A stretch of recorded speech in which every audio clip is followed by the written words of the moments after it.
Ce mercredi 16 juin 2021, la Galerie Médina a abrité la célébration du 50e anniversaire du programme MAB de l'UNESCO. Le programme Men and Biosphère est un programme basé sur l'homme et la biosphère. Plusieurs personnalités étaient présentes au rendez-vous, parmi lesquelles nous pouvons citer le représentant de la Direction nationale des eaux et forêts, la représentante de l'UNESCO et aussi le point focal de MAB Youth, qui est aussi la coordinatrice en Afrique de l'Ouest. La réserve de biosphère de la boucle du Baoulé a été reconnue par l'UNESCO depuis en 1982. Il faut le rappeler, la jeunesse a y intervenu depuis le début de son avènement jusqu'à aujourd'hui, mais je peux dire qu'il était vraiment sous silence. Alors nous avons eu la chance que la JV, Association des jeunes volontaires pour l'environnement au Mali, ayant participé à une rencontre de l'UNESCO au niveau mondial, alors a pu enregistrer après tentative d'autres associations qui malheureusement n'ont pas abouti, notamment l'association de la défense de Bossofala dont le président est présent aujourd'hui. Donc il était temps aujourd'hui de concrétiser ces efforts-là, c'est pourquoi alors les jeunes intervenants dans la boucle du Baoulé se sont donné la main vraiment pour figurer au sein de la jeunesse du programme de l'homme et la biosphère, qui est le programme en anglais Man and Biosphère. Donc aujourd'hui, nous sommes là pour la célébration de ce temps.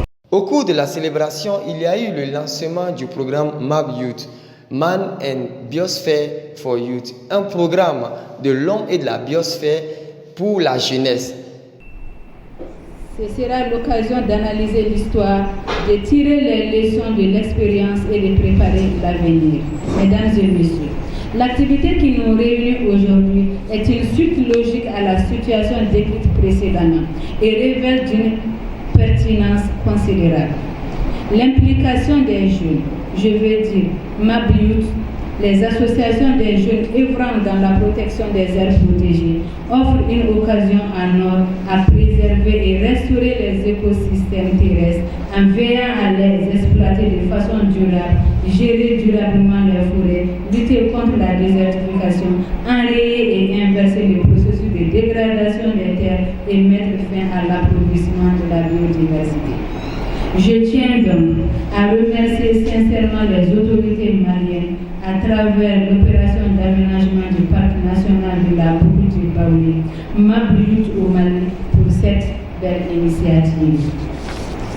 Je souhaite que certaines activités de ce lancement dans le cadre du 50e anniversaire du programme MAB au Mali puissent se dérouler dans les communes de Néguéla, Sébékoro et Toukoto, ciblé par le projet de renforcement de la résilience du système éducatif comme alternative de prévention et de lutte contre les changements climatiques que l'UNESCO met en œuvre avec les structures de l'État et les ONG sur le financement du Fonds climat Mali. Il associe sciences exactes et naturelles. Mieux vaut prévenir que guérir.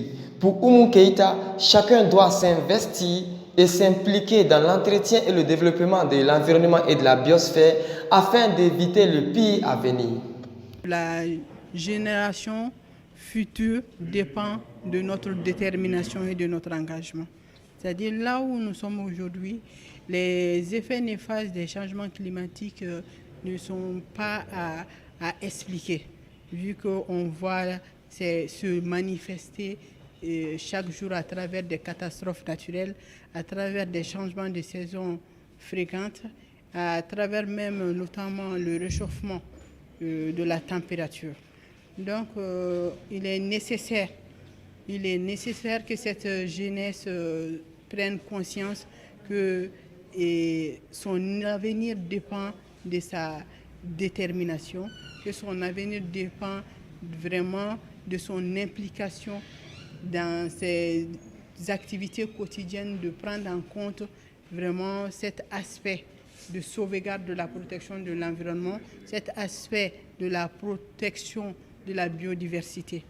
Voilà. Donc j'entends vraiment l'engagement de la jeunesse. J'entends que cette jeunesse se réveille et qu'ils puissent comprendre que personne ne viendra faire à notre place, comment dirais-je, notre survie. Parce que quand on parle de protection de l'environnement, on parle de survie de la race humaine même.